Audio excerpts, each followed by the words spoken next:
The Strong Style Podcast, the revolutionary force in podcast entertainment.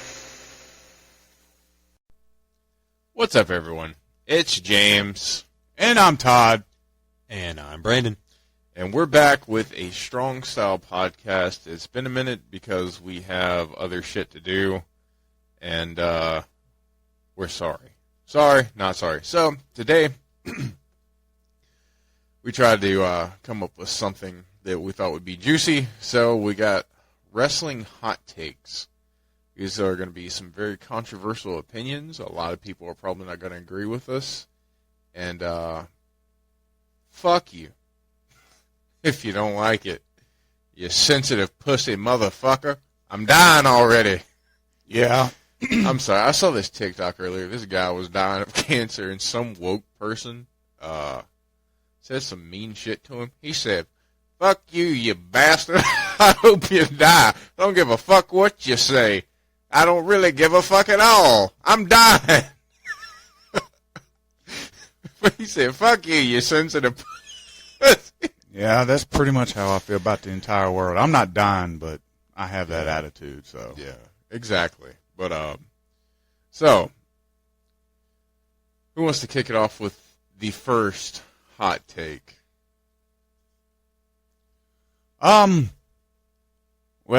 What grinds your gears, Todd? There's a lot of things that grinds my gears in professional wrestling. Okay. AEW. Yeah. Funny you say. This is kind of, this is related to AEW. This is a hot take. I think that, this is just my opinion, I think TNA 2005, 2006 has a better roster than AEW right now. Ooh. And I go back and I think of AJ Styles, Samoa Joe, Christopher Daniels, Kurt Angle. Monty Brown? Was he around that No, time? I think he was Before? Well, I think he was finishing up there. Okay. But yeah, I think right before, is like right when Kurt Angle got there, but like way before Hogan and Bischoff and all that shit, just like Right. whatever. I think you can arguably point to people like Samoa Joe and AJ Styles and people like that on the roster. Storm, James Rude. Storm and people like that. Hell, even, well, no, Eric Young was still doing the scared thing at the time. Yeah, they But were. he's still a great talent, though. Yeah, if you think, Bobby Roode Yeah. was there. I said Rude. Both of the Motor City Machine Guns were there. Hernandez. Back when he was Homicide. a decent big dude. Yeah. I mean, that roster was, like, I think TNA was the best when they didn't try to go mainstream, and it was kind of like a underground thing, which even when they did go mainstream, it was still I think the reason why people didn't watch TNA, even though, like, if you look at, like, 2010, when they got Rob Van Dam and Hogan and all them came in, Sting. Jeff Hardy.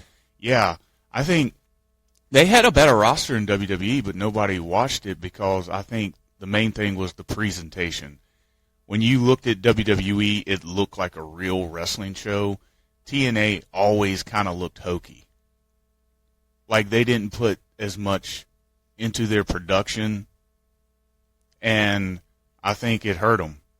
So I think they could have had anybody in the world, and they just didn't come across. It's kind of like the old '90s WCW. Yeah. Like WCW has always been in the ring until about maybe 90, 98, 99, something like that. Yeah. I've always preferred WCW, but they've always, perception is reality. It's all like these companies have always been presented as smaller companies. Yeah. But you got like fucking Barry Windham versus Brian Pillman. That was way better than fucking Ludwig Borga versus Tatanka. You know what I'm saying? But it was the presentation of it all. Now, I think one thing that helps AEW right now is that their presentation, their look, is 10 times fucking better than TNA ever was. And I think the fact that it's on TNT, Yeah. and people look at that and credit that as being, you know, a wrestling station because of the Turner and all this stuff, and TBS, you know. Yeah. So I think people watching AEW is getting some nostalgia because they remember watching WCW Saturday Night and WCW Nitro and all that. Yeah. And they look at AEW as kind of the second coming of the other show other than Vince. And it just so happens that their production, the look of their shows is 10 times fucking better. But I still stick by that TNA had a better roster about 2005, 2006-ish.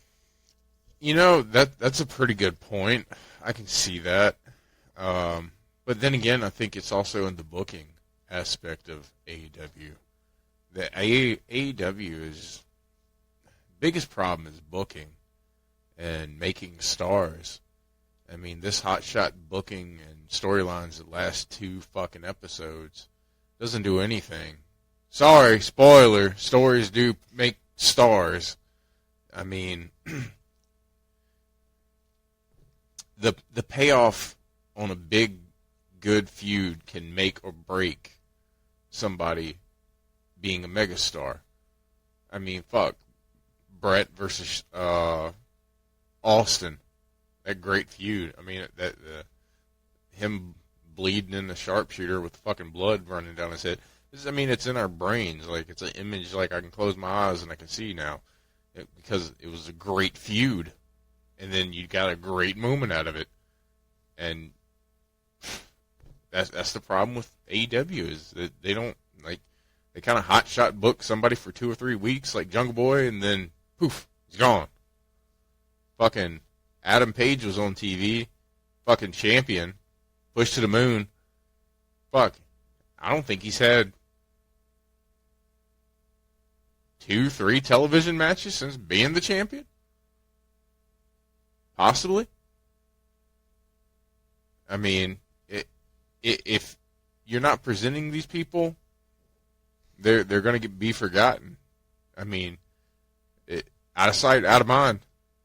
Shit, there's people that pop up on episodes of Dynamite that I'm like, oh, fuck, they do work for this company. And unfortunately, Jeff Hardy just made his return. I forgot the motherfucker worked there. And then I'm on TikTok and looking at videos like that, and they're like, he works here? Well, you forget that he works there because he keeps getting arrested. Yeah. Off TV. So. Well, I mean, that's his own fault. But, yet again, like, it's not like there's things you can do while he's gone. I mean, if you want to keep him in people's eyes, push people.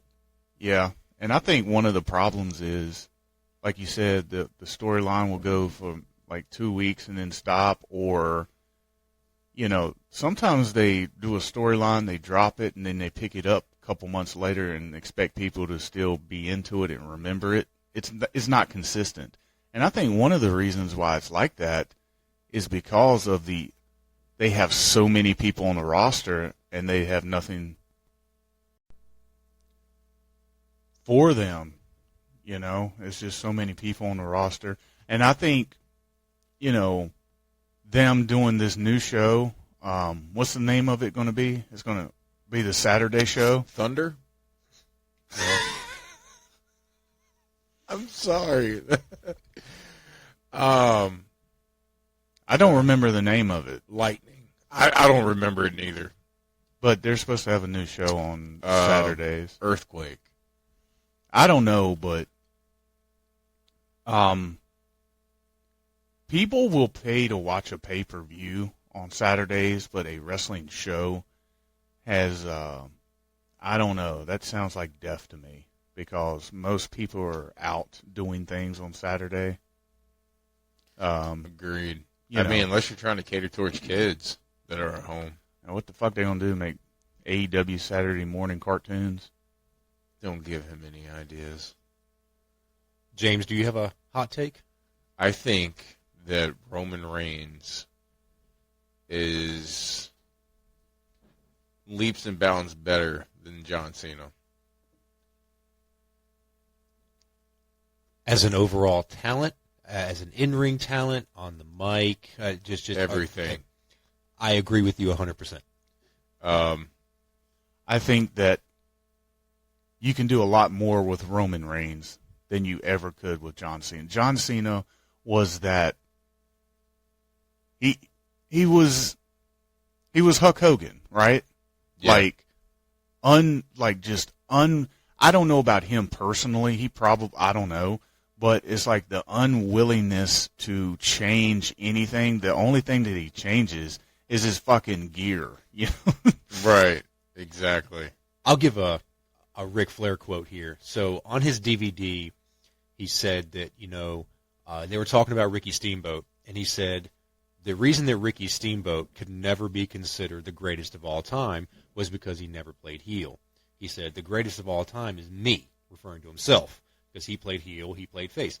That's why any argument anybody ever has about John Cena being the GOAT is irrelevant, because he never played heel. He never took that chance and went heel. Roman was a face, and he was getting booed out of the building, and they finally took the risk and turned him heel, and it was the best decision they ever made. Ever. And while he's not a bad talker, they gave him a mouthpiece that elevated him to the moon. Right now in the wrestling business, name a better talker than Paul Heyman. Oh, you can't. Yeah. Now, some people would argue that John Cena started off his career as a face, then went to heel with the Thuganomics. Well, I think what Brandon is referring to is he never played heel while he was the top guy. Right. Roman Reigns did, very reminiscent of Hogan. When Hogan went heel, Hogan went from the biggest wrestler in the entire world to falling off and getting booed out of the building for, 2-3 years. Yeah. Finally took the chance, turned heel, and he went from WCW fans going, get off of my fucking screen, to holy shit, he's the best heel in the entire fucking business again. Yeah. So he went from the best babyface ever to the please go away to the holy shit, you're the best heel. And Roman, there was some doubts, but I think that Roman, along with Paul, along with the entire package of the bloodline, has proven that, I used to be like, oh, fuck, here comes Roman. Now I think a couple things make it good. First of all, he's not on television every single week, so when you do see him, they present him like it's, bow down. Yeah, bow down to your travel chief. He's in your presence. Acknowledge me. Yeah, I think that's cool and everything. And 9 times out of 10, he has the best fucking match on the pay-per-view. That's what I was about to get to. His in-ring ability has improved so much. And even if he doesn't have the best match, his match seems like it is legitimately the most important on the show. Right. Now, I agree with you about his in-ring ability, but I don't necessarily think it's his moveset that's changed all that much. It's his timing. It's the way he plays to the crowd. It's the way that he gets the crowd more involved, and the emotion of the match goes up more with him as a heel. Oh, his psychology is definitely exactly, because if you look at his moveset hasn't changed that much. Not really. But the way he's able just to hold the crowd in the palm of his hand in the match, like just look at the match with Cody. Right before the match with Cody, it's, smiling at the crowd and acknowledging the crowd and everything, getting the crowd pumped up. That few minutes was just as exciting to the live crowd as probably half of the match, because he got them invested in it. Yeah, exactly. Like, Roman is just, I don't know, he hit that next level. It's hard to believe that we thought that Dean Ambrose was going to be the breakout guy. Wrong. So let me ask you, who would you say is the hotter wrestler, like time period, like at their peak? Do you think Roman Reigns right now or Punk post pipe bomb? Roman. Yeah. I would say I know it hurts, but it's Roman. But it's only Roman because the Machine is behind Roman. The Machine never got behind Punk. When Punk was the hottest guy in the business, when he was the hottest babyface, when he was the hottest heel, the Machine never got behind him. Think about this. He was the champion for over a year. He never main evented a pay-per-view, even the B shows. You might see him main event a Raw or something like that, but they always treated him like he was a second-rate citizen, even though he was the spark to change the same old, same old. He got people talking. For the first time ever, when he cut that pipe bomb, it was mentioned on ESPN. Before that, mainstream media could give a fuck about professional wrestling and had been for a long time. Right. Like, nobody cared about wrestling since Austin and Rock. And then he cuts this promo, it's like Bischoff says, controversy creates cash. And the fact that another quote is, personal issues create cash. So if you can take a personal issue and turn it into a storyline and do business with it, which AEW has a chance to do right now. AEW has a chance to make fucking bank. I don't think they're going to do it, though. No, I don't think so. Because neither. I don't think they're going to fucking shit the bed. I don't think that we live in a society that will capitalize off of, potential problems. You know what I mean? Like, back in the day, it was like, it's the old Scott Hall theory. Like, I don't give a fuck if you want to go to dinner with me. Do you want to wrestle me and make some money? And unfortunately, not a lot of people have that type of attitude today. I don't know. I think that the tension between Kenny and the Bucks and Punk is so tense right now that they can play it off like, yes, they can have the match. Yes, we know it's a work. But you don't know if somebody's going to shoot on somebody. You don't know. And if they play that to the T and they let them just fucking flow, which I feel bad for Kenny because Punk's going to put him in his fucking place. But you have the potential of a great main event at a Wembley Stadium. But there have been feuds, personal rivalries where guys have hated each other more than Kenny and Punk, and they've gotten in the ring and done business because they were professionals. I mean, Brett and Shawn hated each other's guts. Hogan and Warrior hated each other's guts. They got in the ring and they did business because, you know what? It's about making money. Kevin Nash famously said, I can have friends or I can have money. I've got enough friends. I'd rather have the money. Right. You have that core group. I think it's Kenny. I think it's Kenny and the dumb fucks. Well, they both have a huge ego, and neither one of them can see past their own ego. That's the problem. Punk, he thinks his shit doesn't stink, and Kenny thinks that he runs the whole place. Well, that's the problem. I think that Kenny, Queer Omega, and the dumb fucks have this fucking Jericho syndrome where they want to be controlling, they want to be behind it. It's either their way or the highway. And that's where we're fucking at. We're at this fucking Mexican standoff. And I think Punk does want to come back. I think Punk does want to do business. Well, the one thing we were talking about a few weeks ago about the Wembley show. Yeah. And like Todd was saying that we were talking about how would they sell out 80,000, 90,000 seats. Well, a card hasn't even been announced. They've already sold 60,000 tickets as of yesterday. So there's a lot of excitement for it. over in England because nobody ever goes over there and does it. So I think that even without announcing a card for them to sell 60,000 tickets. I wonder how many of those tickets they're going to give away. Well, I mean, I don't know. They've already sold 60,000, and the place seats 90. So yeah, but the company buys tickets of their own, so they can give them out as promotional.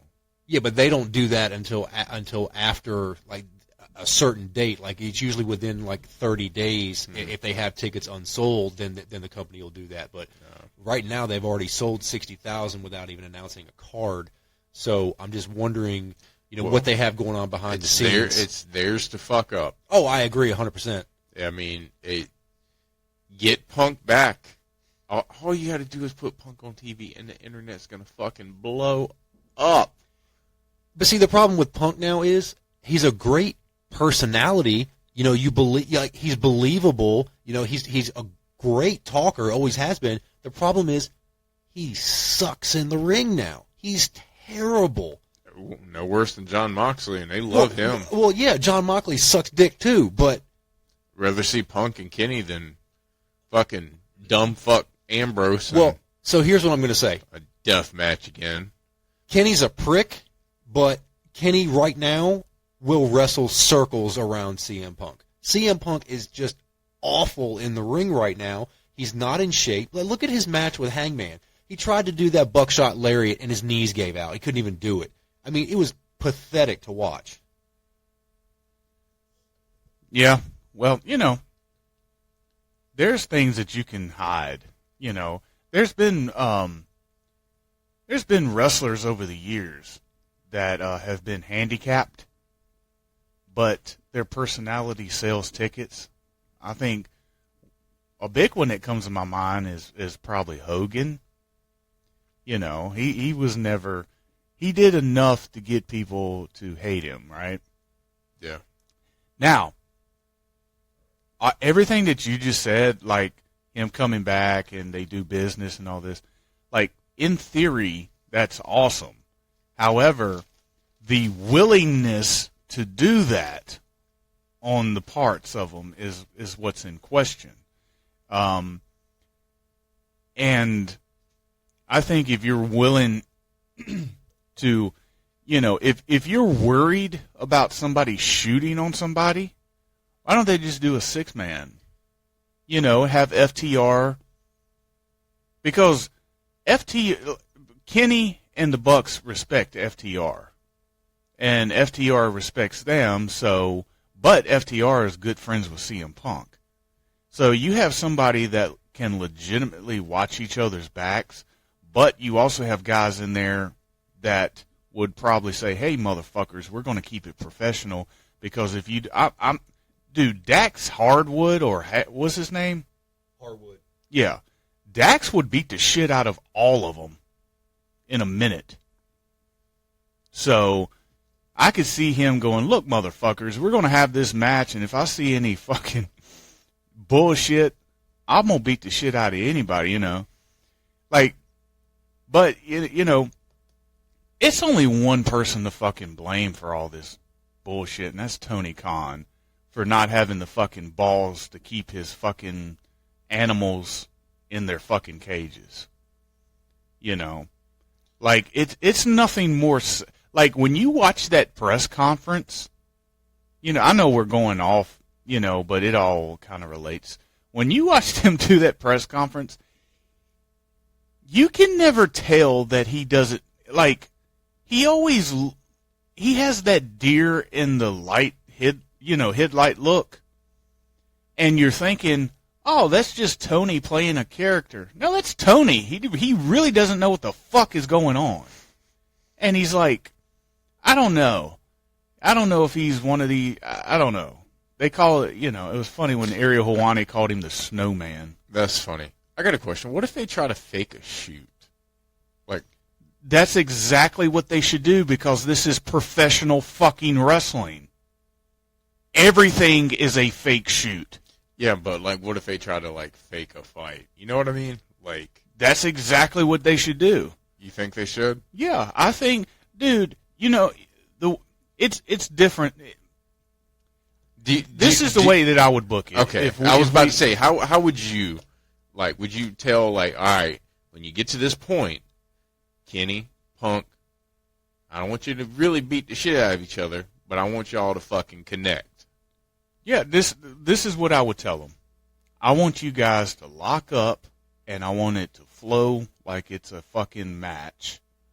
But then I want something to go wrong to where the fans go, ooh, that wasn't supposed to happen, and you guys beat the shit out of each other. It's just so people can go, I don't know, when that spot came up, something happened, and Punk got triggered or Kenny got triggered, and they just start going at it, but the whole time they're working everybody. That would be fucking awesome. Do you think that would be enough to actually make, like, a Rumble, like, to get them, like, in, like, the public eye? If they fake it right? Like a Montreal screw job? But, like, people are in on it. Like, both sides are in on it. No, because, not really. Because, dude, once Punk and Kenny, if they ever do get in the ring, people are going to know that it's going to be cooperation.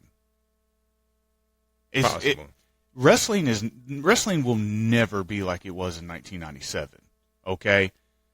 Now, as a kid watching that shit, I didn't know Shawn and Bret had real life heat because I was a kid. All the thing I know is that every time they were on screen, it was some fucking magic shit happened because they legitimately hated each other. But today's wrestling fans with the internet and everything else, there's no fucking way. You can't put two guys on network television without somebody knowing that it's a work and a cooperation. Yeah.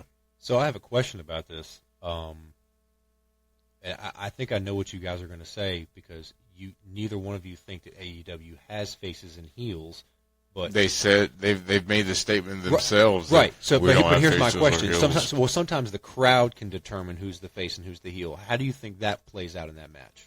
I think the smart crowd in AEW can shut the fuck up and quit trying to be a part of the match. That's the fucking problem with modern wrestling is that fans try to fucking predict the match and be a part of the match. You should participate, but you're not a part of the fucking match. And I fucking hate that. There's a hot take for you. The fucking fans are garbage these days. These internet-dwelling fucking World of Warcraft, beating their dick off to fucking ladyboy porn, pieces of shit. Fuck you. I hate you. I hate when y'all try to fucking, what are they, not boycott a match, but sabotage a match and do stupid chants and fuck it up for everybody. Fuck you, you pieces of shit. Yeah. One of the most, like, you know, I have a couple, I belong to a couple Facebook wrestling pages. Yeah. And when I hear people give their opinions about, oh, well, I would do it this way, I would do it that way, they are fucking horrible. It's people that, you know, like you said earlier, you mentioned hotshot booking. Yeah. It's like these people lay out this horse shit that they want to see. They don't take account how's it going to affect the future, where are we going from here. I mean, for many people to know that professional wrestling is a work, they sure as fuck talk about it like it's real. You know what I'm saying? They still talk about it like fucking Dave Meltzer jizzes in his pants when he sees two Japanese guys fucking each other up or whatever. Like, he talks about it like he's a 10-year-old watching fucking Steamboat and Savage or something. You know what I mean? Like, Yeah. he's, you know, and Fuck he's Dave just an example. You know, he's just an example. He's an example of these people that want to sound cool because they know the insides of wrestling, but then they go to talk about it and they jizz in their pants when they, you know, Kenny Omega went over. Oh. Like, it's so stupid. Yeah. It's so stupid. Like, I don't know, man.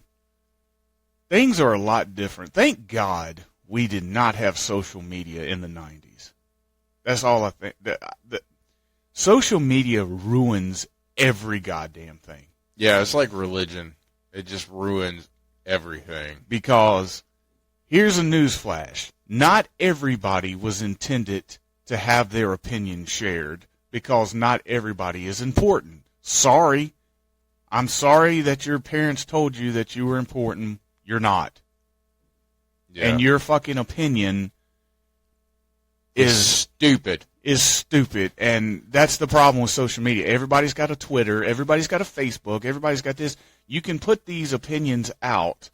And when you have, like, let's say a wrestling community on there, Oh my God, you know, the one things thing, people say. yeah, one thing becomes like, I don't know, like, Roman Reigns is a piece of shit. oh my God, the big dog is number one. Don't they still think that Yokozuna's still alive? Yeah, they did. What, they wanted Ultimate Warrior, Yokozuna. They probably asked for Sting. We want Sting. He works in AEW. We want Sting. We want AEW. Hey, so I have a hot take for you. It's Okay. not really as serious as the ones we've already talked about, but you brought up a name, and it kind of triggered something in me. Dustin Rhodes is a better wrestler than Cody Rhodes. There, I said it. Well, here's the thing about it. I'm an old school wrestling fan. I think Dustin Rhodes is a better wrestler than Cody. Cody is a good wrestler for today's wrestling. I will say this, and I've always said it. There is a difference between the wrestling I grew up watching and wrestling today. Okay? Today is more of a choreographic cooperation, and it's about moves, and it's about how many moves you know how to do, and, you know, shit like that. Back then, it wasn't about that. It was about it wasn't about how many moves you knew. It's about, can we make the crowd believe that we really hate each other? Okay? I'll say this. You could put Cody in the ring with Kenny Omega, whoever the fuck. I watched Dustin Rhodes and Bunkhouse Buck, okay, because they got in the ring and they looked like they fucking hated each other. Like, Bunkhouse Buck didn't pick him up and do all these fancy maneuvers. He had a cowboy boot and he kicked him in the fucking head. Because that's what you would do if you hate somebody. Right. You know, it goes back to, you know, I've seen matches where guys will do like 450 splashes. They'll jump over the rope onto the floor. They'll do these, you know, let's call it like it is, gymnastics routines. That's what they are.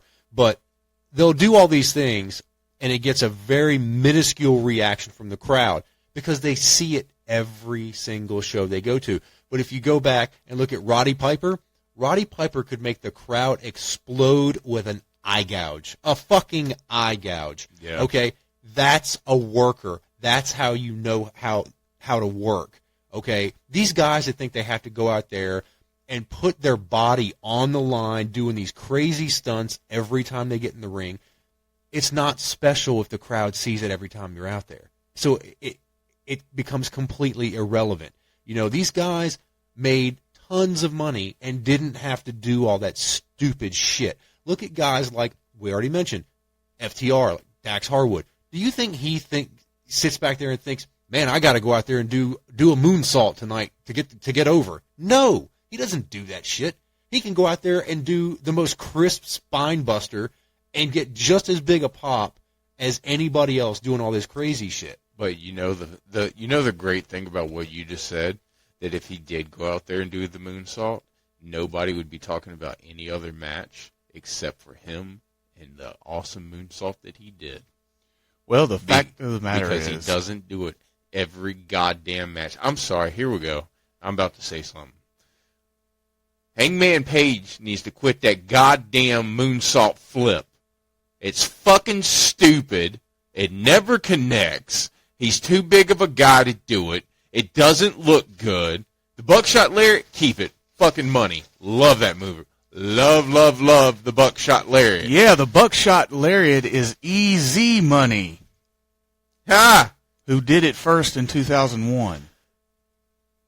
Well, regardless, moves get recycled. It was called the money clip. I know, but goddamn it, nobody ever mentions that because nobody is a Well, here nerd you big go. enough to remember that. Well, there you go. History lesson from the Todd of Thunder.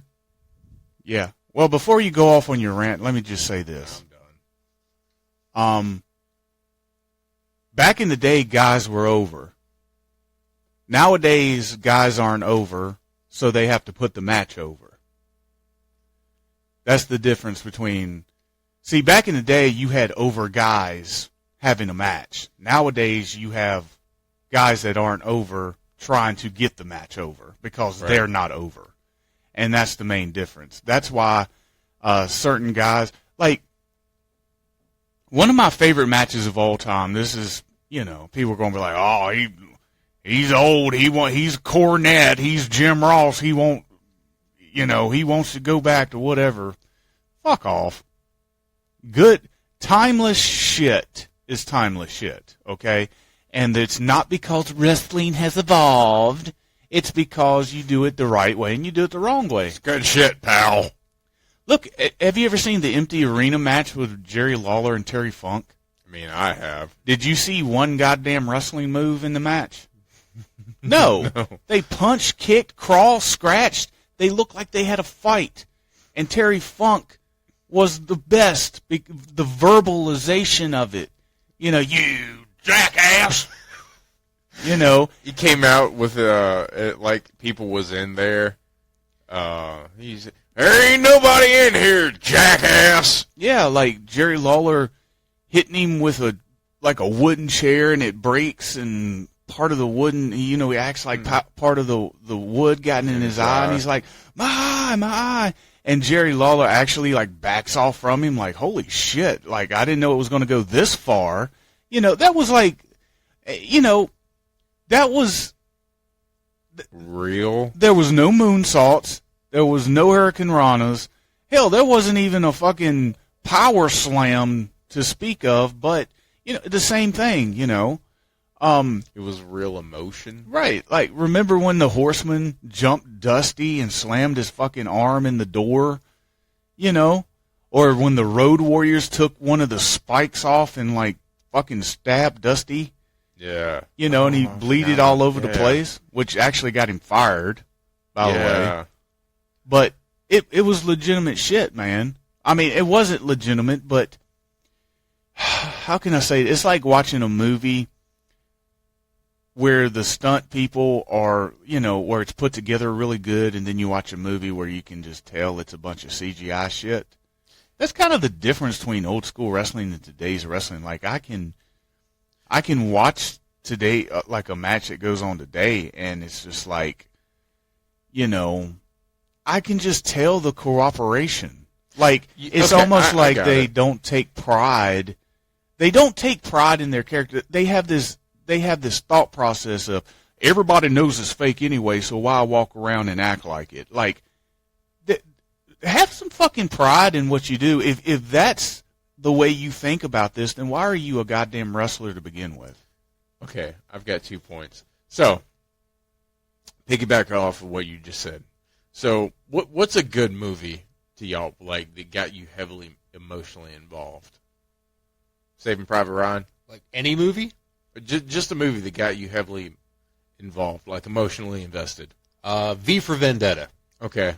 What about you, Todd? Yeah, something like that. You can say Saving Private Ryan or something dramatic like that, yeah. All right. And then compare that to Michael Bay's Transformers. Yeah. You see what I just did there? That's the fucking difference. Yeah, the special effects. We'll just say Forrest Gump. Forrest Gump is a really good emotional movie that gets you heavily invested in this character. And by the end of it, you know this character, you love this character, you're this character is a part of you. Transformers, big explosion, fake robot fight. You know it's fake robots, you know they're fighting, it's a bunch of blow up shit, then it's over with. Are we talking about Transformers being in the top 10 greatest movies of all time? No. Do we talk about Forrest Gump to this day? Absolutely. That is the difference in modern wrestling and old school wrestling, if you want to call it old school. I have another hot take for you. Go for it. WCW would have won the Monday Night Wars if it wasn't for the curtain call. Now, there's a reason why I say that. Had the curtain call not happened, Triple H would have won King of the Ring, and there would have never been Austin 3:16 speech. He wouldn't have won King of the Ring that year. So who's to say that his star would have been on the rise? I think because of his talent, it would have eventually, but timing is everything. Had it not happened when it happened, then WCW would have dominated more in the ratings, and who's to say that WWF would have ever caught up? Austin doing that when he did it, the timing couldn't have been better. So the WWF and Austin honestly have Triple H's and the Clique's dumb fuckery to thank. You know, Triple H was the only one punished for that, but they have him to thank for that, for basically saving the company. His fuck up saved the company. If you really want to look at it like that, I really feel like had things not happened exactly the way that they happened in that one moment, King of the Ring 96, that WCW more than likely would have won the Monday Night War. Because WWF was hemorrhaging money, and they were being beaten in the ratings every single week. So I really feel like that particular thing is what saved the company, and WCW would have won the war had it not happened. Yeah, absolutely, because I can't imagine Triple H being made a star before Austin. You know what I mean? Like him having that Austin spot. It would have never worked. I mean, we would have never, like Austin might eventually would have got there, but it would have been a year late. And King of the Ring 97, the NWO was significantly running wild, no pun intended. But to kind of piggyback off of what you said, here's another one for you. Vince McMahon is not a goddamn genius, okay? Let me point out to several things, okay? Vince McMahon did not come up with WrestleMania. He did not come up with SummerSlam. He did not come up with Royal Rumble. Hell, he didn't even come up with King of the Ring. All of those were Pat Patterson's ideas. I was about to say Pat Patterson is the major one to thank. Vince McMahon's not a genius. Vince McMahon is a filter. Yeah. Vince McMahon's smart enough to know that he's not smart enough to surround his people with, surround himself with people that he knows are smart enough. And here's another hot take about Vince McMahon. We watch these documentaries, and we do, you know, if Vince McMahon took a gamble on the very first WrestleMania. No, he didn't. He didn't pay for that. Crockett paid for the first WrestleMania because Crockett paid Vince McMahon to get the fuck off of TBS. Yeah, but didn't he put like all of his money into it? He put all of the money Crockett gave him. Crockett gave him over $1 million some to buy back the rights to be on TBS. That's what he used to finance the first WrestleMania. Yeah. So they want you to know the story about, well, you know, I took a gamble and we would have never made it and all this. They're making him in to be the good guy. Yeah, and the genius. And here's another thing for you. Vince McMahon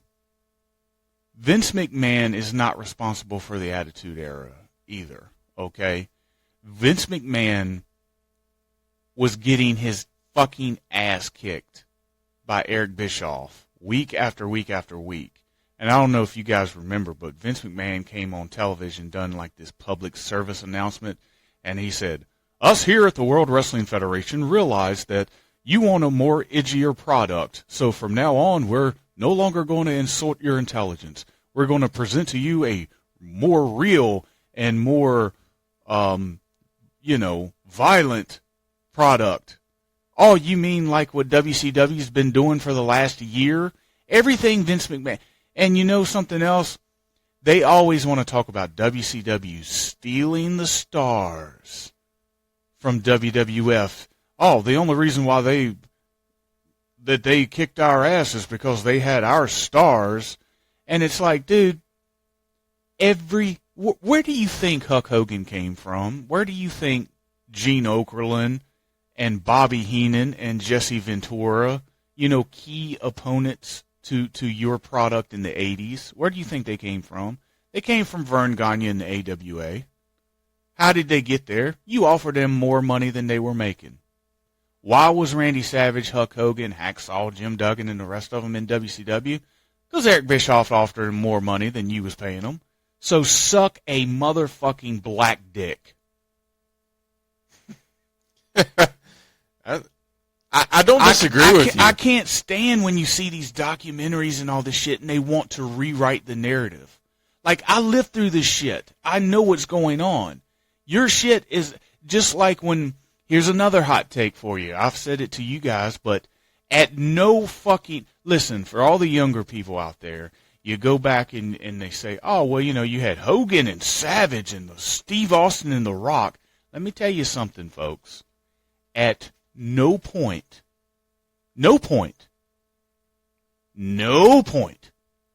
was Randy Savage ever on Hulk Hogan's level. At no point was The Rock ever on Steve Austin's level as far as being the face of the company. No fucking point. They want to tell you that. That's false. It was Hulk Hogan and it was everybody else. It was Steve Austin and it was everybody else. Nobody was on his level. Taker wasn't on his level. Rock wasn't on his level. Foley wasn't on his level. None of them were on his level. That is a false narrative. False. These guys helped him, no doubt about it. But to say that Savage and Hogan is equal, or to say that Rock and Austin was equal at the height, is fucking a misconstruction. It's not true. Misconstrued. Yeah. Okay, so switch it over to WCW, Todd. So could you put Flair in Hogan's spot and say that everybody was there to prop him up? Could you put someone like Sting right there with Flair, or would Sting be the Randy Savage to Flair? I mean, how do you think that would go? Are we talking pre-Hogan? Yes. Yeah. Well, here's the thing about it. WCW didn't make any money pre-Hogan. They didn't make any money. They always lost money with Flair on top. We're not talking about Crockett now. Crockett was a whole different story. WCW, the corporate structure, I'm talking 90, 91, 92, 93. They didn't make any goddamn money with Flair on top. They didn't make any money with anybody on top. Vader didn't draw any money. Sting didn't draw any money. Flair didn't draw any money. Now, does that take away their in-ring ability? Of course not. But it is a significant difference when Hogan comes aboard in 94 and then all of a sudden everything turns around for some reason, right? Now, you had to have a Flair to get over a Hogan with the WCW audience. Now, think about this.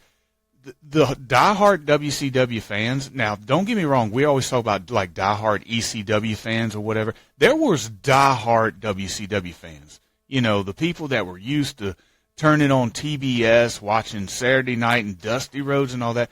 They were fucking loyal as could be, watching WCW. So the only way to they were unacceptive of Hulk Hogan. Those people that were booing Hulk Hogan in 95, 96, they were the same people that were booing him in 94. It was just less of them. You know what I'm saying? But yeah, again, you remember I told you that TNA had like the best roster in 2010, but nobody cared because of the presentation? That was WCW in the 90s. WCW had the best in-ring product. Brian Pillman, Barry Windham, Dustin Rhodes, Sting, Ravishing Rick Rude. They were 10 times fucking better than, the Big Boss Man versus, the Mountie. 10 times better than that shit. But, what's the old saying about the tree in the forest? You know what I'm saying? It's one of those deals.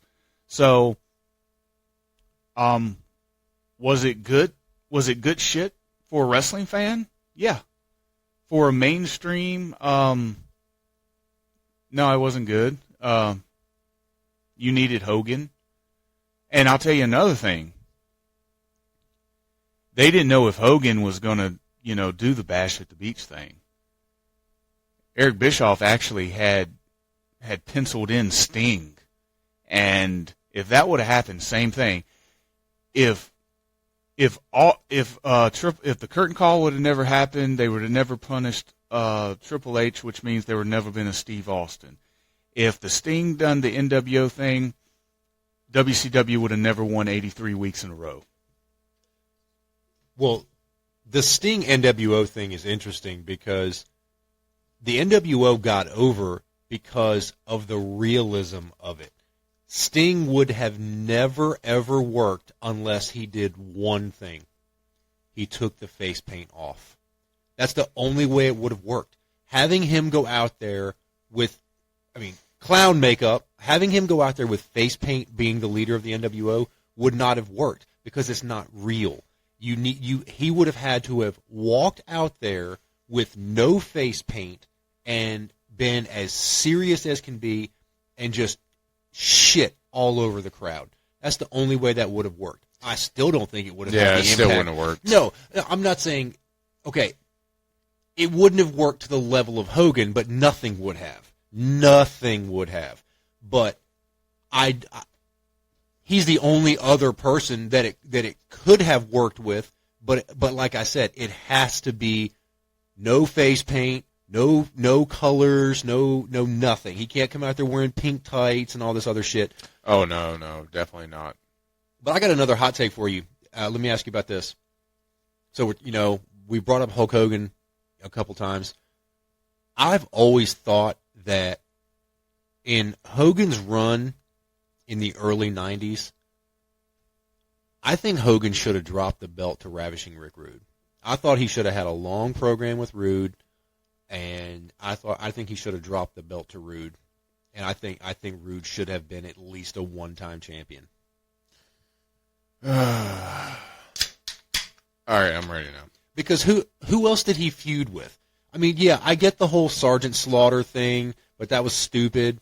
Well, that was fucking pointless because Slaughter was like fucking white hot because of the G.I. Joe thing and everything, and then you're gonna fucking turn him heel. Yeah, but which makes no fucking sense. No sense. And Slaughter, I'm not trying to bash the guy, but by then he was out of the limelight, past his prime, and the only reason he got this spot was because of the Gulf War. But if you're talking about because Ravishing Rick Rude to me is almost as perfect a heel as you can possibly get. And why not have the ultimate good guy versus the ultimate heel? I think it would have worked. It would have been great. He would have probably went down as the greatest heel champion in history. Yeah, because honestly, Hogan always, other than that, like when he faced Savage, he always wanted to work with these huge, big guys to where he felt like he was overcoming something. Working with Sid, working with Andre, working with Earthquake and shit like that. Imagine him, he didn't want to work with Rude because Rude was an actual real wrestler, and he didn't want somebody going in there and out-wrestling him. But Rude would have Right. went in there and sold the hell out of everything for him. He Which would have made is- Hogan look like $1 million. Yeah, exactly. He would have made him look like the fucking second coming of Christ while beating him at the same time. I don't know if it's a hot take or the wrestler that grinds my. No, I've got a hot take. If you are a fan of death matches, go stand in front of a train. Death matches are the most pointless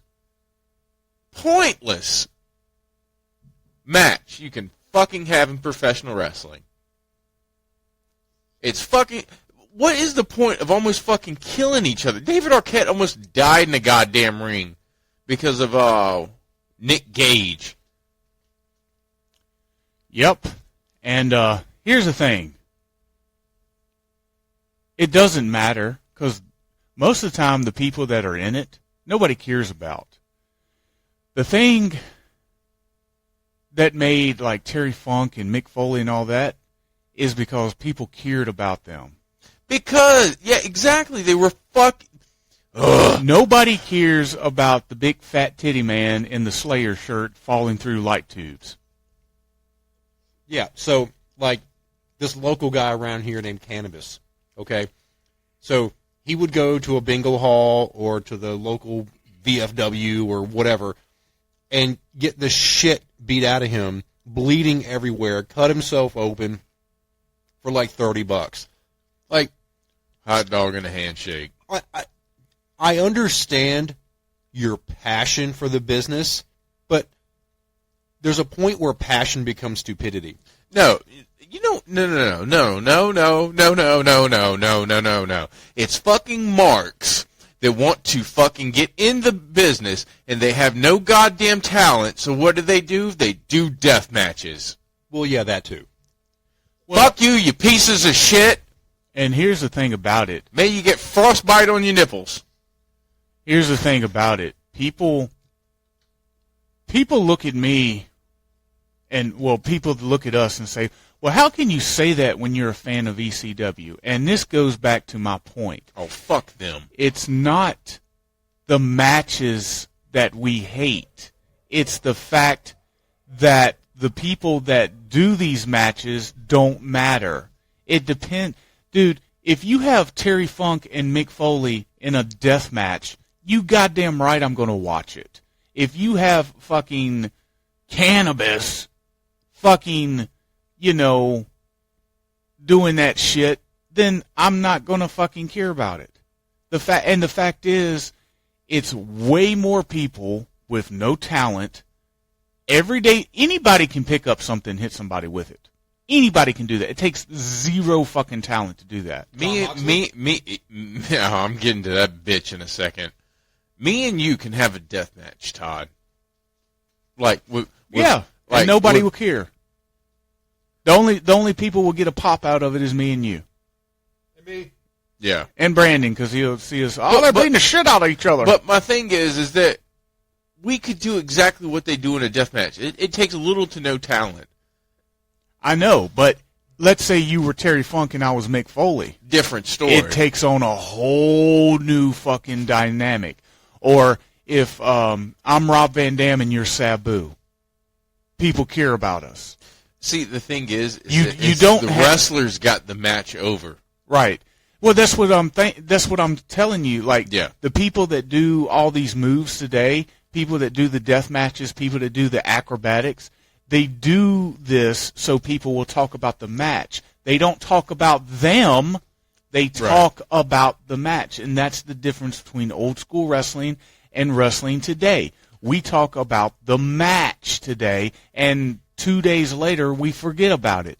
Back then, we talk about the people that's in the match. Exactly. We talk about the personal rivalries. We talk about the personal vendettas and how they're pulled off, the realism to it. Like, we all know the deal with wrestling, But even though I know the deal, if I see you not taking it seriously, fuck you. You know what I'm saying? Fuck you. If you're not trying, your whole job is, imagine if an actor went on a set and he does whatever the fuck he wants to, and the director says, hey, you got to make this shit look real. Well, everybody knows it ain't real. Why should I do it? That fucking actor will get fired. How come wrestlers don't do that? If I ran a promotion, you went out there and jerked off in my ring, I'd give you your $30, your banana, and your case of beer and tell you to hit the fucking bricks. No, I totally agree with you. That's the problem it's wrestling is such a weird thing on its own. It's like the fans and the wrestlers have this fucking crazy ass logic that don't make sense. No names, but like, you can't talk about the industry if you ain't been in the industry. But goddamn, well then you can't be a critic in sports of any kind. Don't let me hear you talk about football. Did you play in high school? No? Shut the fuck up.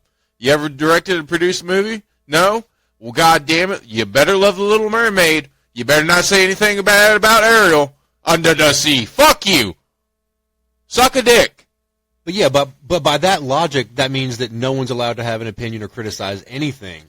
But in the wrestling world, for some reason, it's like this. And I don't know why. It's so fucking stupid. I'm sorry, but as far as like booking-wise and wrestling-wise, Todd is the smartest person I know. He probably knows more than okay.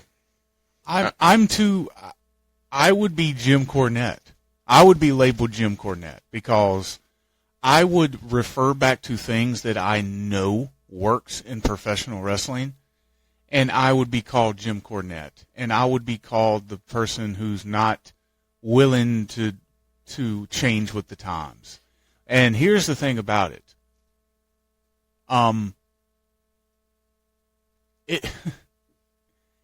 Is it really bad that I'm unwilling to accept things that are it's just crap? Like, it doesn't move the needle. It doesn't do anything. It doesn't bring in new viewers. It doesn't do anything. Like they say, oh, well, you can't book like that because that's the way they booked in 1987. Well, wrestling was over in 1987.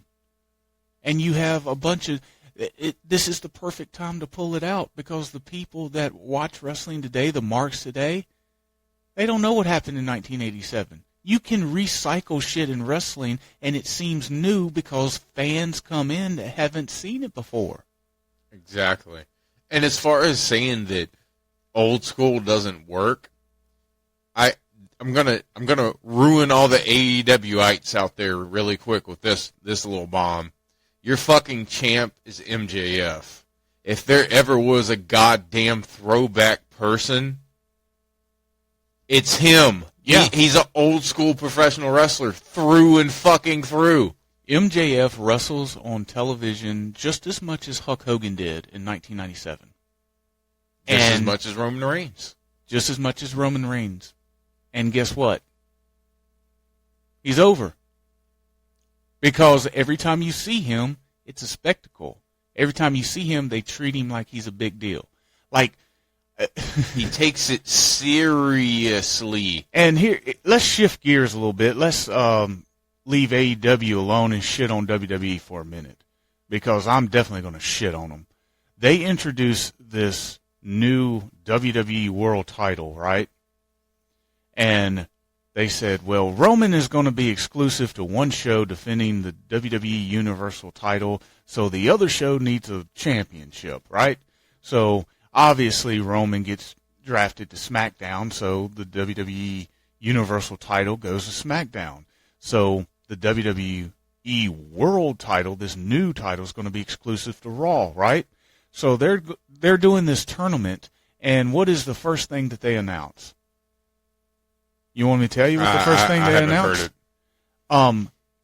That SmackDown superstars are eligible to win this belt, which defeats the whole goddamn purpose. Can you? What cross-eyed nitwit fucking pedophile thought of this? Well, Jim. Can you imagine saying? Everybody knows it's fake, Jim. Can you imagine having a title belt for one show and then creating a title belt for a different show, but then telling your audience that guys that's on the other show that already have a belt can win this belt too? Like, it's little shit like that irks my goddamn nerves about professional wrestling. Like, it's not new school, it's not old school, it's stupid shit versus logic. So the only way that works is if a guy from SmackDown wins the title, that he's either traded to Raw or he defects to Raw. Is that how that would work? I mean, I guess so, but that makes no fucking. God, No, that's stupid. this is. I bet you this is exactly what they're thinking. SmackDown guy wins, a big name on SmackDown, right? And then he wins, and then he defects to Raw. That's probably what they're thinking. But if this is a Raw exclusive title, then only Raw exclusive talent should be eligible to win the goddamn belt. And not to mention, this whole draft this year was fucking stupid. Did you know this? You have SmackDown superstars, you have Raw superstars, and then you have superstars that can fluctuate back and forth just because they told you they can. They came out with a list of people. People like Dolph Ziggler can randomly show up on SmackDown, randomly show up on Raw, NXT, whenever they want to, just for no explanation. And here's another thing. Lazy booking. When here's another thing. They said, "Oh my God, tag teams will be split up, groups will be dismantled, all of that." You know what happened? They drafted one guy, and they got his whole goddamn group. Like, if you drafted Gunther, you got the entire Imperial, which defeats the whole fucking purpose of the draft. What's the point of having a draft? Like, there was literally people getting 2 and 3 people in one pick, you know. And then here's the shit kicker. Here's the shit kicker. And logically, if you had the number 1 draft pick, who do you pick? Roman Reigns? Yeah. Well, guess who comes with Roman Reigns? The whole bloodline? Well, here's the shit kicker. If you draft Roman Reigns, right, and I got the second pick, and tag teams are allowed, why wouldn't I pick the Usos? Because you get the world champion, why can't I get the tag team champions? Exactly. Or, you know, if okay, here's the deal. Realistically, you pick Rhea Ripley. Who do I pick? Naturally, I get Bianca Belair because she's the other champion. You think that's what happened? No. You pick Rhea Ripley, and I'm a dumbass motherfucker, and I want to make interesting TV, so I pick Charlotte. Now, realistically, who would you pick next? Bianca Belair. You got both fucking titles on the show because I was a dumbass, right? Right. No, that's not written in the show. You pick Miz. Jesus Christ. Is this, this is why I hate modern wrestling. You see what I'm saying? Like, the draft should be one of these things where, you know, it's fairly obvious who's going where at certain times or whatever. But, you know, and then you have guys that are not even draft. You have a 3-hour show, right? And you have guys that aren't even drafted. You have to go on WWE.com to see where Apollo Crews went because he's not important enough to mention. Oh, Johnny Gargano got drafted to the Raw or the main roster. Was he on the... He was already on Raw. See, here's another thing about the draft that's fucking stupid. If you're already on the show, you can get drafted to the show you're already on. Oh, my God. You know, it's like Randy Orton's been tearing up Raw for the past 8 months. I know he's out. I'm just using him as an example. And then the first pick in the Raw, Randy Orton. Well, we got to keep him, pal. Like, not only, like, you see what I'm saying when they have selective, Chris Rock calls it selected outrage, right? I call this selective, help me out. What's the word? I want to make sense, right? Logic, right? Selective logic. WWE practice selective logic, right? Right. It's logical to draft somebody that's already on your show so you can keep them, but it's not logical if you draft one champion and I draft the other one, right? That's not logical. You know, shit like that. But my thing is like, say you got basketball teams, you're not going to draft somebody that's already on your team. Yeah, and here's the thing about wrestling and sports is a little bit different. In wrestling, you draft somebody who's going to draw you ratings, or in theory, that's what it's supposed to be. In sports, you draft the person that you need at that position, right? Right.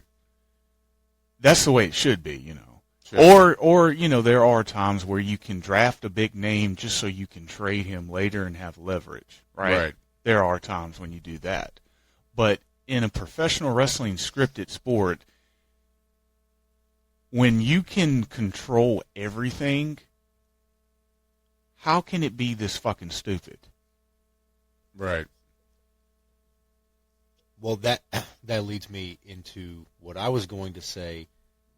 How can it be that stupid? Because the number one problem with professional wrestling in 2023, if you look at both of the major companies, one company has people writing the show that don't know wrestling. They're sitcom writers or they're TV drama writers or whatever, and they're writing a television show instead of writing a wrestling show. The other show is written by the guys that are still wrestling in the ring. So what are they going to do?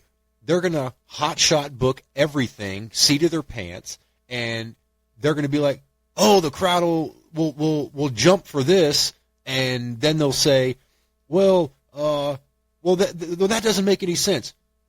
Oh, it doesn't matter. They'll forget next week anyway. Who cares? That's some WWE logic right there. Well, but you can't cater to real wrestling fans, which they don't care about that anyway, but you can't cater to real wrestling fans if the people that are writing your show aren't in the business. They're not, like, Dusty booking a show or a company made sense when he wasn't actively wrestling anymore. Okay, but he was so familiar with the business and with the talent. He was one of the guys, but he knew how to book a show. You know, he's not a sitcom writer. You know, like, oh, well, that worked on that episode of Big Bang Theory, so that's funny. Let's do that. Right. I get that it's sports entertainment, but they take the entertainment part more serious than the sport part. But you wonder why a company like WWE that has been around for 60 years, going back to the WWF, you wonder why a company that's been around that long, okay, just sold, but it sold for less money, valued at less money than the UFC that sold 20 years ago for $2 million. the UFC is worth more than the WWE. Think about that. And why is that? Because I think more people would rather watch people fight for real than pretend to fight. Yeah. Because of people like John Jones and Conor McGregor, Chael Sonnen, and everybody else who helped along the way, you have better characters in MMA than you have in professional wrestling. Conor McGregor is a character. I mean, we are avid mixed martial arts fans. And the reason why UFC got so popular is I don't give a fuck what anybody says. You MMA fans can fucking fight me. UFC took the look, the aesthetics, the booking from professional wrestling and applied it to the UFC. And it blew up. Yeah, but there's always been the brotherhood between pro wrestling and MMA anyway. You know, you go back to Japan, pro wrestlers were always entering into mixed martial arts fights, I mean, Pride was full of stuff like that. Yeah. Full of stuff like that. And, that relationship has always been there, but, Vince is even on record saying that, he never considered the UFC as competition because it's two different mediums. It's two different aspects of entertainment. He said, what we do is different from what they do, and It is. but They took the stuff that WWE did in the 90s that made them popular, developed characters, showed people. That's probably why the UFC gets the comparison to WWE, is because they took character development and put it towards athletes, actual fighters, and people you can get behind and get to know, and made stars. That's what the comparison is, I think, between professional wrestling and UFC, or mixed martial arts. I hate to say UFC, but UFC took that and ran with it. Like, if you develop somebody or let people know who this person is, here's your UFC countdown. Here's this fighter versus this fighter. Here's his story.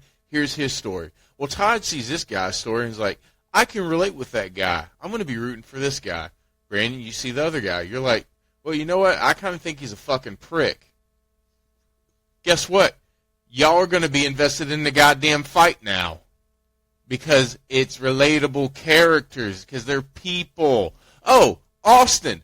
What do you know? Relatable character. Blue-collared American. You can get behind it. People rooted for him. Shocker. And here's another thing for you. You said you hate to say UFC, but you were correct. Because not all of MMA is UFC level popularity. Right. It's like WWE. WWE for years and years was one thing that Vince was a genius at was promotion. That's one thing that the UFC has over every other mixed martial arts company. You know what I mean? Right. That's why you have that's why when people go, us hardcore fans like us will go, are you an MMA fan? Your casual will go, are you a UFC fan? Exactly. And you can poo-poo on that all you want to, but the UFC has branded themselves that way. When you think of MMA, you think of the UFC. Right. And props to them for doing it. Just like props to WWE. You don't think professional wrestling anymore. Yeah. You think that WWE stuff. Yeah, the casual won't go, do you like professional wrestling? The casual will go, do you watch WWE? Exactly. And that's where the UFC gets the, I guess, negative comparison. Well, I was going to say that's where they get the comparison to pro wrestling. Yeah, that's what because they made themselves the biggest, through promotion, they made themselves the biggest fucking MMA organization in the world. I mean, literally, they were like, hey, let me copy your homework, and then you change professional wrestling to, like, actual fighters. That's, Right. that's literally the only thing that you change in the equation. Right. I mean, the UFC is the WWE of mixed martial arts. Right. Like, 100%. Not to go on a mixed martial arts rant, but, you know. I was just, I heard you do the comparison and how, the promotional stuff put them on the map and how they done these countdown shows like we were talking about earlier. Right. And you got to know the fighters. And some of them were a little cocky. Some of them, showed them at home with their families. All aspects of it. Training, whatever. Right. I have another hot take. Go ahead. Triple H is a better wrestler and more important to the WWE than Shawn Michaels. Ooh. Let me think. Let me digest that. The reason I say that, and Because he never lost his smile? I'll elaborate. Well, no, I'll elaborate. His time at the top was longer. To me, he played heel and face better. And I think that He was a crybaby bitch. I think that he was more apt to, and I know people are going to talk about the shovel and blah blah blah, that he buried people. He was more willing to put people over than Shawn ever was, and I think that you look at he's a much better promo than Shawn, much better promo than Shawn, and Shawn, if you look, probably had a handful of, like, I would say 4 to 5 star matches, but they were always with the same opponent. And Shawn had a 5-star match with a ladder. Okay? He didn't have a 5-star match with Razor Ramon. He had a 5-star match with a ladder. Let's call it like it is. And Triple H could go, I think, had better quality of matches for a longer period of time than Shawn did. And I think that he is more important to the history of the company than Shawn. Yeah, everything that you just explained, or everything that you just said, you explained it very well.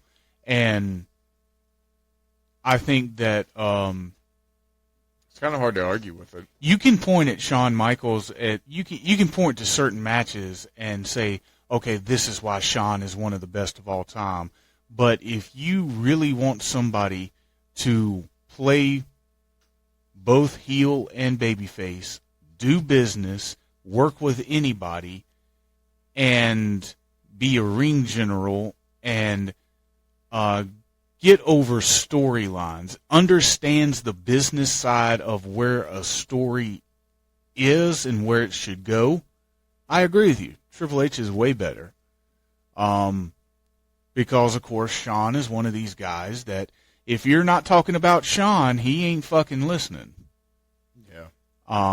Especially after he got the title. He had the fucking small man syndrome. God damn it, they're going to take it back off of me and give it back to the big man. Not to mention all the things that Triple H is doing for the business now.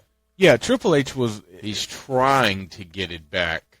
I mean, he's the reason why I don't know this 100%, but I'm 99.9% sure he's the reason why we have a world heavyweight title right now. Well, here's the thing about it. Yeah, because if you look at that world heavyweight title, it's a combination of the old big gold belt updated with a WWE logo on it, but his business sense, he's got way better business sense than anybody, Him and Dusty with NXT. Well, at least up to 2015 before Dusty died, Dusty helped with developmental and helped with promos and all kinds of shit. And if you look at that wave of people, that came out of NXT or whatever. And let me say something about NXT right here, okay? NXT sucks a bag of dicks right now. Now it does. When Vince stuck his dirty, fucking, rapey penis back into it, or stuck his penis into it. Yeah, it sucks Fucked it ass up. right now. But they're trying to get it back to normal. you know, here's the thing. NXT NXT was treated like a developmental program. Nobody in fucking NXT was a developmental wrestler. No. Samoa Joe was in the business 15 years before he got to NXT. Kevin Owens, Sami Zayn, Prince Devitt, or Finn Nakamura, Balor. Yeah. like Tommaso Ciampa, Johnny Gargano, like these were all guys that were they weren't sent there to develop how to wrestle. They were sent there to develop how to adapt to the WWE style. Yes. That's all that was. So let's get that off the cuff right now. I mean, I'm not saying that they don't have original stars. They sure do, but look back in the past, you know. Seth Rollins, Roman Reigns. How can you have a 37-year-old Bobby Roode in developmental? You know, it don't Exactly. They done it because they knew that NXT had a rumbling behind it, and these were the guys, you know, Drew McIntyre. These were the guys that were pushing the brand, and like you said, Vince got his crummy hands on it, and it turned into the fucking Rainbow nightclub. Well, those guys were sent to NXT for one reason and one reason only. It wasn't because of their skill. They had tremendous skill. They were sent there because Vince didn't think that the WWE audience knew who they were, knew their name. Even though they wrestled in TNA or they wrestled in Japan, the WWE audience didn't know them, or he didn't think that they knew them. But they're all smart marks anyway, so they know who they are. But Vince he has tunnel vision, and he doesn't think, oh, well, nobody knows who Bobby Roode is because nobody watches TNA. So he has to send 37-year-old Bobby Roode or Samoa Joe from Ring of Honor. He has to send those guys to NXT so his audience can get to know them under his terms, and then he calls them up to the main roster once they succeed there. Yeah. Dean Ambrose is a piece of shit. Who? Fuck. All right. Anybody that compares Dean Ambrose to Stone Cold Steve Austin. Who's Dean Ambrose? Yeah, exactly. What? All right. What's his name? John Moxley. John Moxley. Fuck you, you piece of shit. You know, you can. You know what, Moxley? If you're listening to this and your next death match, this is what I want you to do. I want you to defecate in a fucking chair and headbutt it. That's what I want you to do, Moxley. No, defecate in a chair, put thumbtacks on it, then headbutt the fucking chair, then hit yourself in the face with a fucking flaming brick. His whole career is nothing but defamation. Moxley, you are the shit stain on the underwear of life. Remember when he was in WWE as Dean Ambrose and everyone said that of all the guys in the Shield that he was going to be the biggest star? That's my point I was about to get to. Dean Ambrose is proof that the WWE system is good for some people. Because the WWE system fooled us all into thinking this motherfucker was a world champion class wrestler.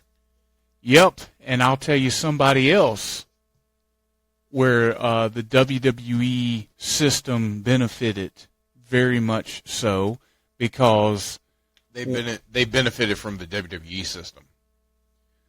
yeah, that's what I meant. Not only is Dean Ambrose a very appropriate guy to say that the system made you better because what you do on your own sucks. I'm going to make a bold statement right now.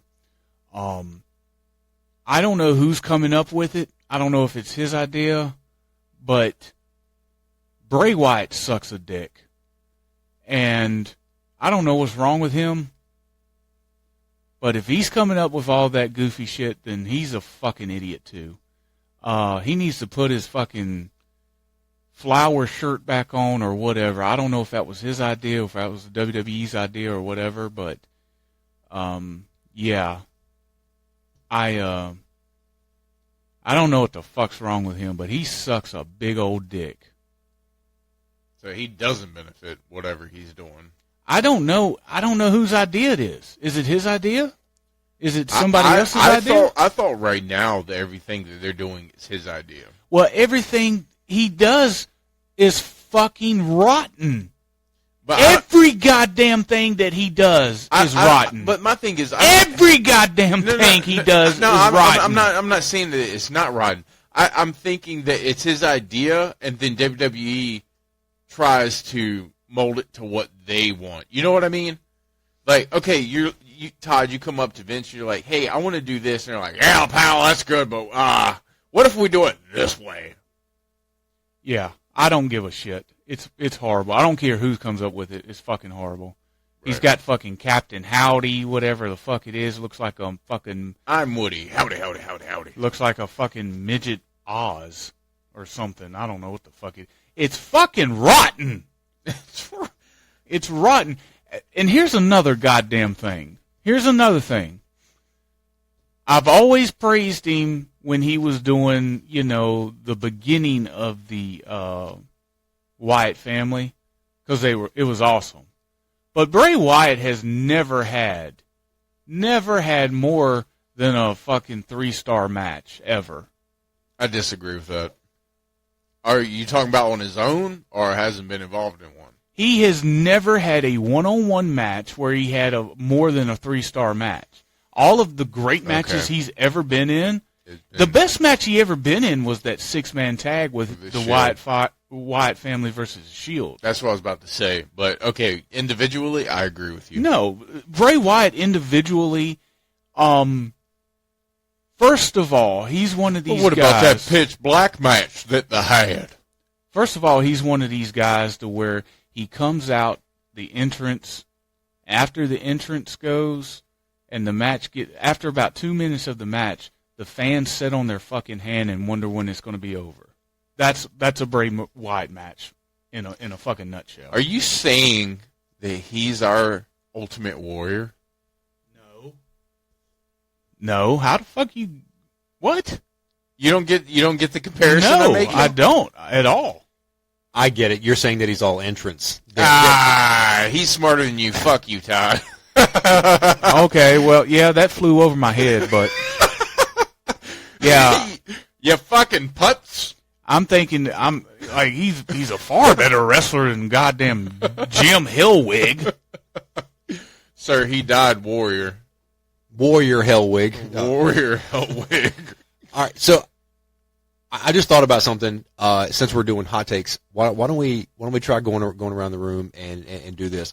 I want you to think about a wrestler that is, I'm not going to say almost universally loved, but I'll say generally very, very liked.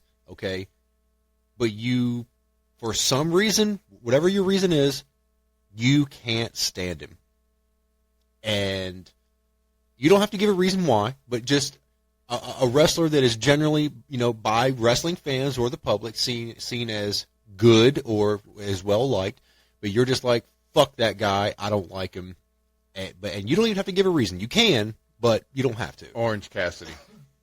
Orange Cassidy to a T. Orange Cassidy, if you're out there, I hate you. Okay, how about one maybe that's not currently wrestling? Maybe someone from the past. Ultimate Warrior. Yeah, but a lot of people, especially in the wrestling business, shit on the Ultimate Warrior because he was in just the wrestling business, but a lot of people love the Ultimate Warrior. he was a terrible, terrible human being. I mean, yeah, he repented for a lot of stuff at the end, but he was a scumbag. Somebody that I could not stand. Now, whether it's you couldn't stand them as a person, or you couldn't stand them like in the wrestling business, like either one. I'm curious what you guys would say. you know, this is interesting because I normally find myself defending people that other people talk shit about. But for those of you that know, I didn't grow up watching this guy, but everything that I've seen by him, I think sucks a bag of dicks, and that's Bruno Sammartino. I think that everything. Blasphemy. I think everything that I've ever seen him do is the biggest piece of horse. Well, wait your goddamn turn, bastard. Everything I've seen about him is a big bag of... Don't interrupt me again. I just told you want to do it. You like a goddamn turd trying to come out but keep sucking back in.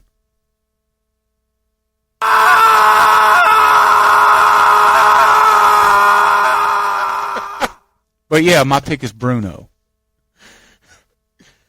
Bob Backlund. I don't understand why the WWE even put the fucking title on that fucking piece of shit. Fuck you, Backlund. Bob Backlund is... Redneck chicken wing. Bob Backlund is the most boringest fucking wrestler I have ever seen in my entire goddamn life. Like, that guy's personality is... You want to talk about watching paint dry. And people felt sympathy for him when he was what? Fuck Opie. You guys are going to hate my answer to this. Oh, and it's the reason I brought it up, because I know you guys are going to give me a bunch of shit. Okay. You're going to hate it. You ready for this? Sure. I fucking hate Goldberg. Boo! Hold on. And I'm going to give a reason why. That's not the reason. I love Bret Hart. And Goldberg was one of the most reckless people that I've ever seen in the ring. He didn't take people's safety into account. And Bret Hart's career was cut short, and his health was never the same after being in the ring with Goldberg. Goldberg, kind of like Brock Lesnar, but I think Goldberg more so, is only there for Goldberg. He doesn't care about the business. He cares about himself and his check. And to me, he's never cared about wrestling. He only cares about his money. And he never, ever cared about putting anybody over unless it had to do with his bank account. And I don't like the fact that he was pushed to the moon and he never, ever, ever honed his craft. He never learned how to do a good promo. And he was super, super reckless in the ring. And a lot of people hated fucking working with him. Bret Hart, to this day, cannot stand Bill Goldberg and never has a nice thing to say about him. I'm going to side with Bret on that one. Was he white hot? Sure, he was. He never got to the level of a Steve Austin, no matter if people tried to say that he did. But I cannot respect somebody who did not respect the business and did not take people's safety into account. When you're in there, your life is in their hands and their life is in yours. So you have to protect them, and he didn't care. He did not care. He was too reckless, and people paid the price for it. So fuck Bill Goldberg. Yeah, it's like one of those things where it's like,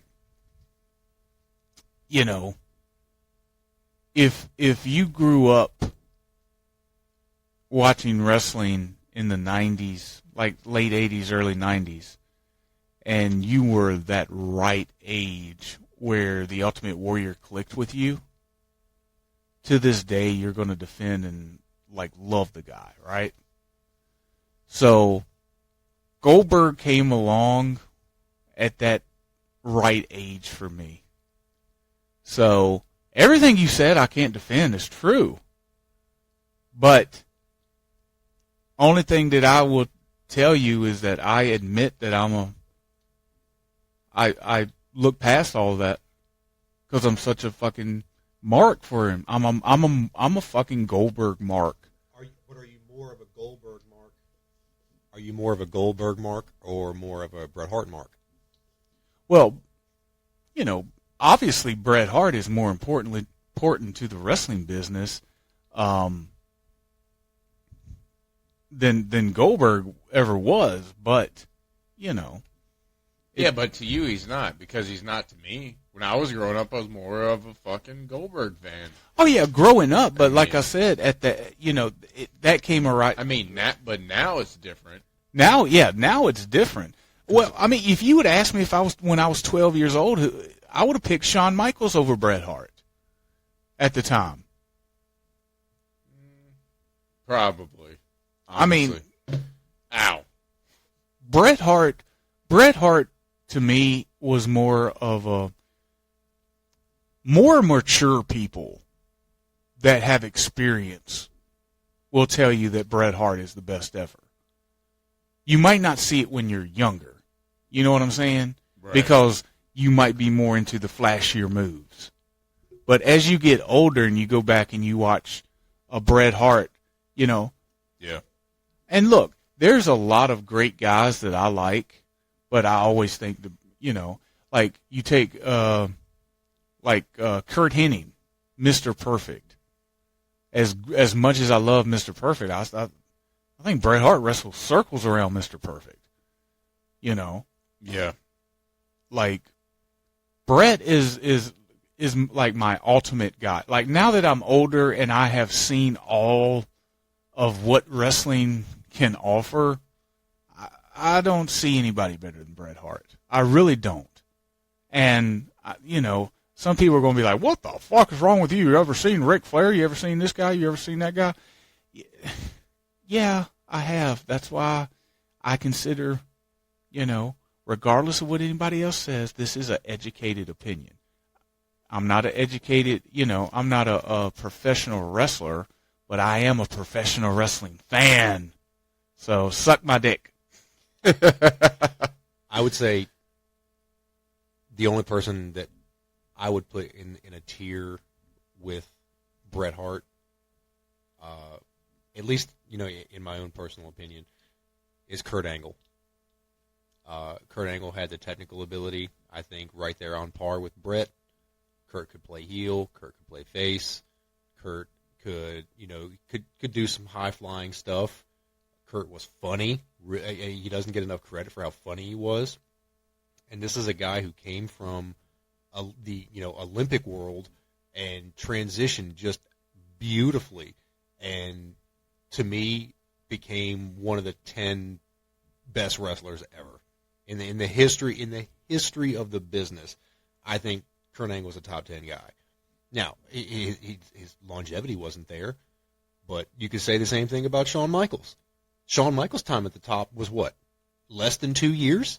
From 96 to 98 when he dropped the belt to Austin? From the time he won the belt from Bret to the time he lost the belt to Austin, his time was 2 years. Yeah. Okay? So how could you put Shawn above someone like Kurt Angle? I can't justify that. Shawn's time at the top was so brief. His time at the top was barely longer than Diesel. And he's had way more high caliber matches. I mean, look, is Shawn a great wrestler? Sure. But he's not Bret Hart. I was a Bret Hart fan way more than a Shawn fan. I couldn't cheer for Shawn because I'm not going to cheer for the guy that's in whatever you want to call him, Playgirl magazine. I'm not cheering for that guy. I think we can all admit that Shawn's best work is when he was the Intercontinental Champion. When he was the mid-card guy, and Shawn was a better Intercontinental Champion than Bret. Bret was a better World Champion than Shawn. Yeah. So I can get behind that. So yeah, if fuck you, Hickenbottom. If you can get behind that, then can you say something like, if Bret's a better world champion and Shawn's a better Intercontinental Champion, can you make an argument that Shawn should have been mid-card his whole career? I got a better question that kind of goes off that. Was he just a very popular mid-card wrestler that got a better push than he should have? In the ring. See, here's the thing about Shawn Michaels. We're not talking about in the ring. He's good. Everything else, the personality, the way he does business. You remember when CM Punk says everybody wants to be a main eventer, but nobody wants to do main event shit? Yeah. That's Shawn Michaels. That's Shawn Michaels. Like, in the ring, he's great. But, okay, look, let me ask you a question. Okay. Dean Malenko, Yes. wrestler, 10 out of 10. Yeah, absolutely, 100%. Is he your world champion if you're starting an organization? Are we talking about, like, little promotion or, like... A promotion if you want motherfuckers to watch your shit. No, you don't make Dean Malenko the world champion. You sure as hell don't make a fucking stripper with a mullet your champion either. Sean, the Heartbreak Kid gimmick was never a main event gimmick, in my opinion. And plus, he didn't know how to handle himself. He was politicking so fucking hard to get that spot to become the champion. As soon as he got it, he fucking fell apart.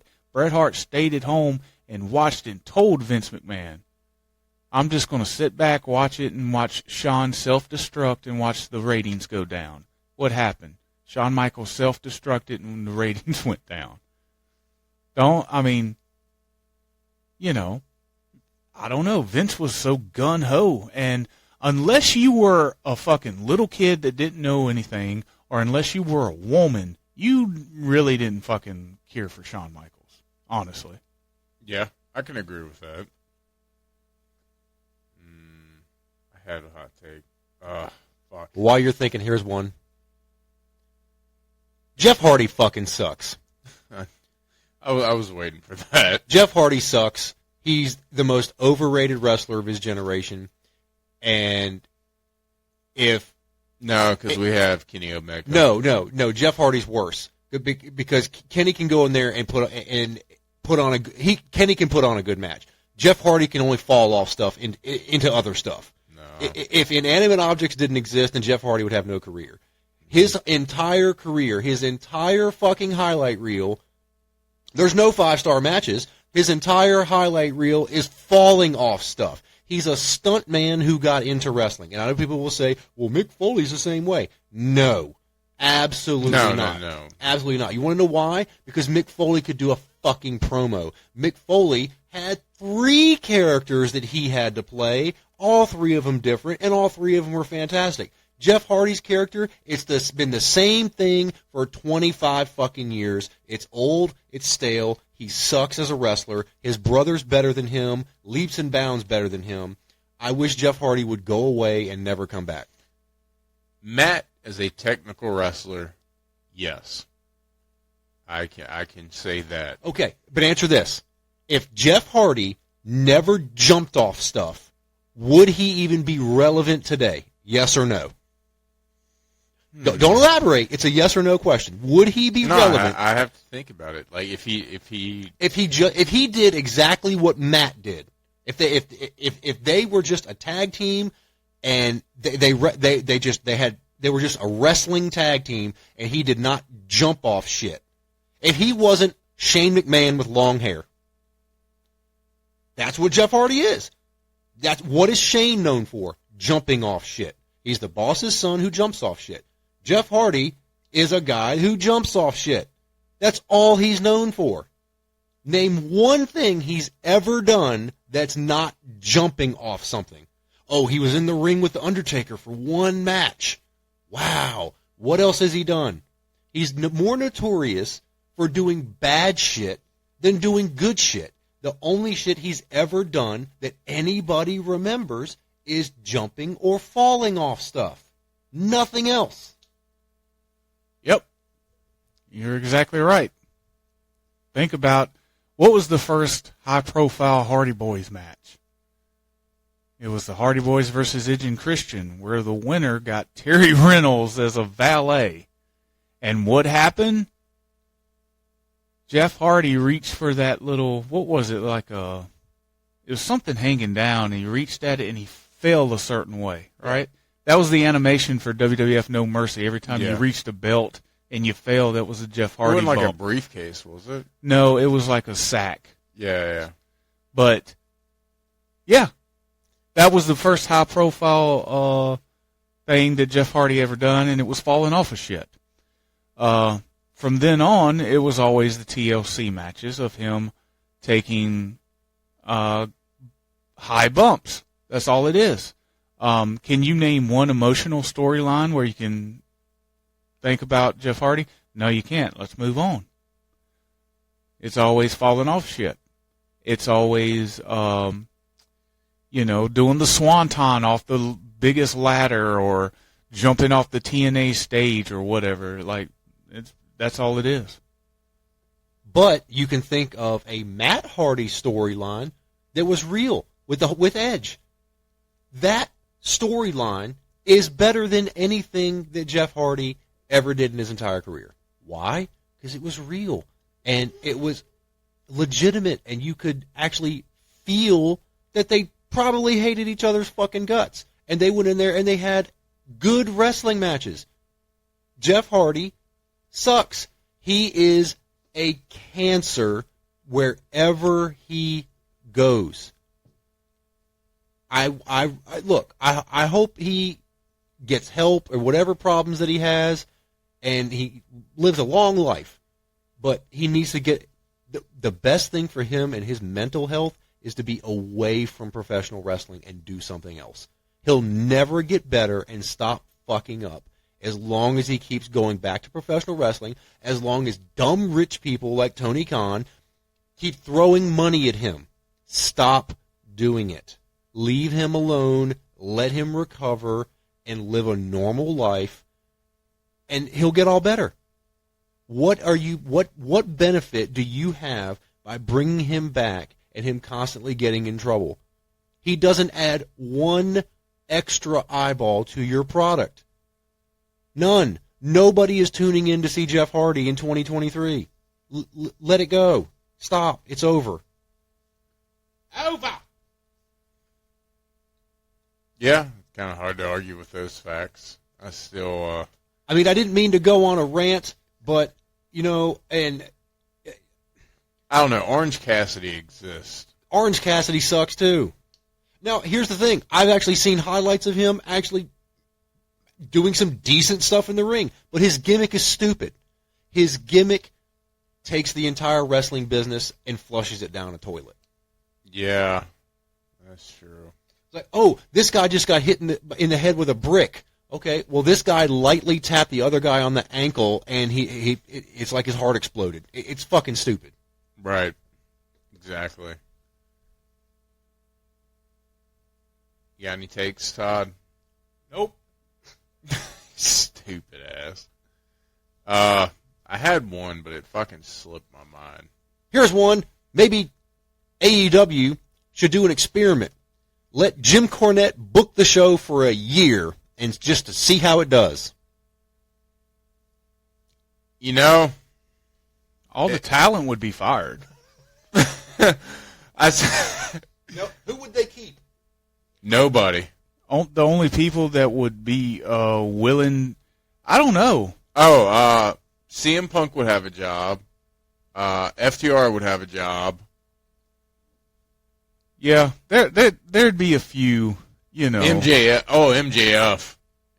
Yeah, there'd be a few. It wouldn't be many, though, because many people on TNA AEW has never been on television before, and they still don't know how to pull off wrestling on television because they won't listen to anybody. So, right.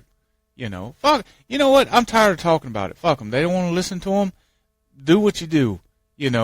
If You'll be like TNA in 5 years. I'm glad the Wembley Stadium is doing its thing and everything, but they still can't sell out house shows here in America, so it doesn't really matter unless they're going to move to the fucking UK, which after a couple of months, the UK are going to look at it and go, okay, well, we've seen enough of this shit. We're not going anymore. No, make no mistake about it. They sold that many tickets because, they're not over there that much. But anyway. Can't miss you if you don't go away. I got to go shit. Can we wrap this shit up? On that note, on that brown note, I hope you shit you pants. God damn it. Hurry up, it's coming. It's been real. It's been fun. It's been real fun. I'm James. I'm Todd. And I'm Brandon. Thank you for listening to a Strong Style podcast. And if you don't like us, we've got 2 words for you. Eat shit.